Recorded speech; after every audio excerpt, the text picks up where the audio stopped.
My parents looked me in the eye, handed me a single crisp $100 bill, and told me I was no longer their daughter. For 5 years, they ignored my texts, blocked my number, and pretended I didn't exist. I was dead to them, until last Tuesday. In less than 24 hours, my phone blew up with 88 missed calls and a flood of frantic text messages from the exact same family who had discarded me like trash. Why the sudden change of heart? Because my younger sister stumbled across my name online, made a discovery that left her in tears, and called our parents in absolute panic. Suddenly, the daughter they abandoned was family again. But they weren't calling to apologize. They were calling out of pure, desperate greed.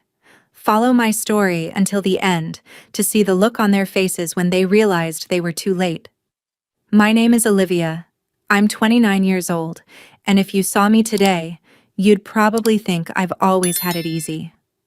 But 5 years ago, my life was shattered in the span of 5 minutes. It happened right in the middle of our family living room. For as long as I could remember, my parents had a clear favorite: my younger sister, Amanda. Amanda was the golden child who could do no wrong, while I was the scapegoat blamed for every minor inconvenience. The breaking point came when a major financial mistake threatened my father's business. Amanda had carelessly leaked confidential client data to a rival firm while trying to impress a guy, but when the fallout hit, she broke down in tears and pointed the finger directly at me. My parents didn't even bother to ask for my side of the story. They didn't look at the logs or check the files. They just let their deep-seated resentment toward me boil over. My father stood up, his face twisted in rage, and shouted that I was a parasite destroying this family. My mother just watched coldly, nodding in agreement. My father reached into his pocket, pulled out a single crumpled $100 bill, and slammed it onto the coffee table. He looked me dead in the eye and said, "Take this. It's the last cent you will ever get from us. Pack your things and get out of our house. You are no longer our daughter." They literally threw me out, slammed the heavy front door behind me, and cut all ties. Those first few months after the door slammed shut were a living nightmare. $100 doesn't buy a new life. It barely buys groceries for a week.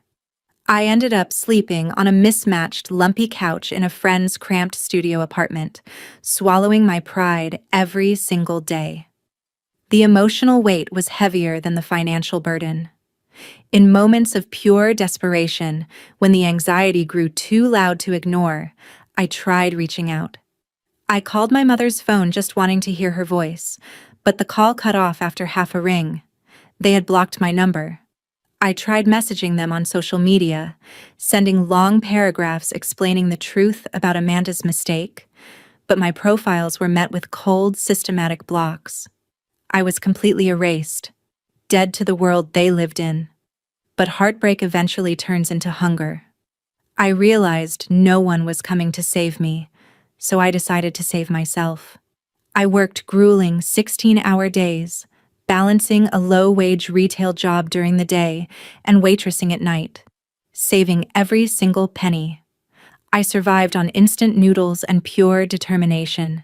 With the tiny bit of capital I managed to scrape together, I started learning about online e-commerce and digital marketing. I spent my late nights studying algorithms and market trends while the rest of the world slept. Slowly, my small online side hustle started getting traction. One successful launch turned into two, which turned into a fully fledged digital brand. By year 3, I left the retail world behind. By year 5, I had built a thriving, highly profitable empire completely from scratch. I didn't need their love anymore. I had built my own security. Fast forward to last Tuesday. I was sitting at the polished marble island in my new penthouse, sipping an espresso and reviewing my company's quarterly profit margins. Suddenly, my phone began to vibrate. It didn't just ring. It shook violently against the stone counter as a barrage of notifications flooded the screen. I picked it up, assuming it was an emergency at one of my fulfillment centers. Instead, my heart skipped a beat. The screen was a chaotic blur of names I hadn't seen in 5 long years. Mother, father, Amanda. The missed call counter was climbing rapidly, eventually stopping at exactly 88 missed calls. My voicemail inbox was completely maxed out. For half a decade, I had been a ghost to these people, yet now, my phone was literally melting from their sudden persistence. With trembling fingers, I opened the text messages. The cold, venomous tone they had used when they kicked me out was completely gone. In its place was a sickening, desperate wave of forced affection. My mother had written, "Olivia, darling, please answer us. We've been worried sick about you for years. We need to talk immediately." My father's texts were equally frantic, begging me to pick up the phone. It was completely surreal. They weren't acting like a family that had realized their mistake. They were acting like people who were running out of time. I knew right then that something massive had shifted, and I was determined to find out what it was. I bypassed my parents entirely and dialed Amanda's number. She answered on the very first ring, her voice thick and trembling, coated in a heavy layer of fresh tears. "Olivia? Oh my God, Olivia, is that really you?" She sobbed, sounding completely frantic. I didn't match her emotional energy. I kept my voice as cold and smooth as ice. "Why are you calling me, Amanda? Why is everyone blowing up my phone after 5 years of total silence?" Through her choked breaths, the truth finally spilled out. Amanda explained that she had been sitting at her computer, casually browsing an elite corporate website that tracked the top young digital entrepreneurs of the year.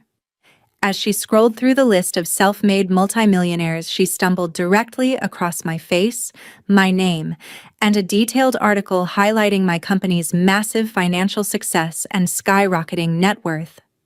She was so shocked she had literally dropped her coffee. But her tears weren't shed out of pride for her older sister. They were born from sheer panic.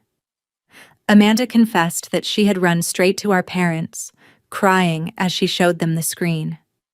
It turned out that the family business was crumbling under a mountain of severe debt, and they were on the absolute verge of filing for bankruptcy.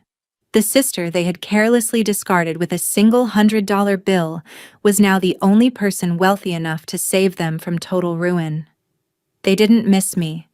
They had simply realized that the scapegoat they threw away was now their only financial lifeline. Before I could even process Amanda's confession, I heard a rustling sound on the other end of the line, and my mother's voice suddenly cut in. She had clearly snatched the phone away. "Olivia, sweetie," she wept, her voice dripping with a forced, synthetic warmth that made my skin crawl. "Thank goodness you're alive. We've missed you so much. We think about you every single day, and our hearts have been broken over how things ended." It was an Oscar-worthy performance, completely ignoring the fact that they had blocked my number for half a decade.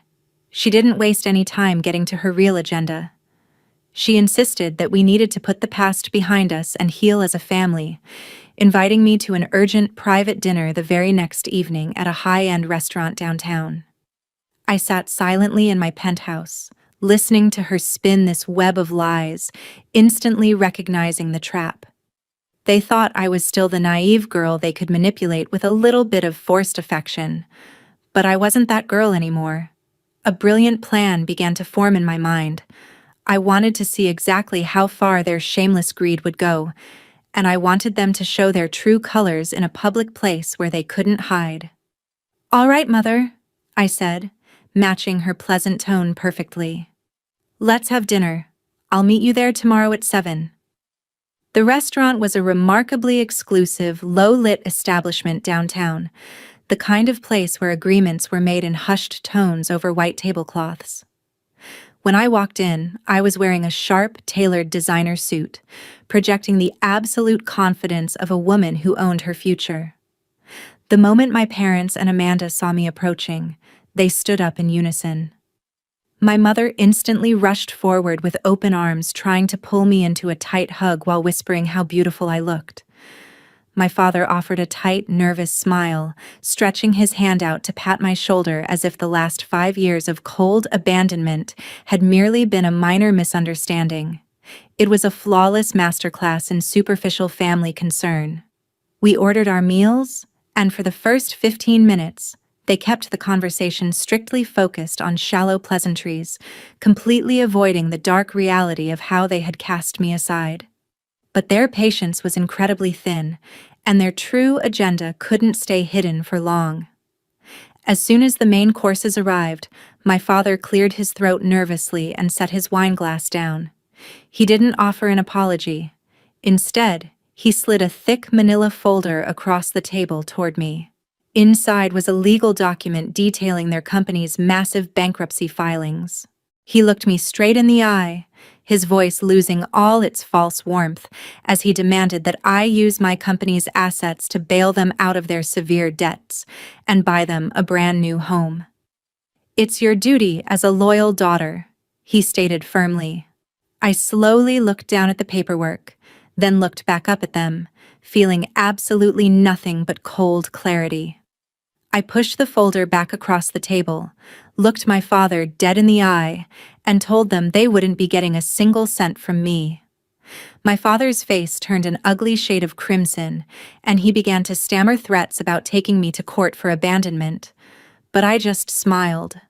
Before coming to this dinner, I had my corporate legal team securely lock down every single one of my personal and business assets. They couldn't touch me legally, and they knew it. I reached into my designer purse, pulled out a single crisp $100 bill, and slammed it onto the white tablecloth right in front of them.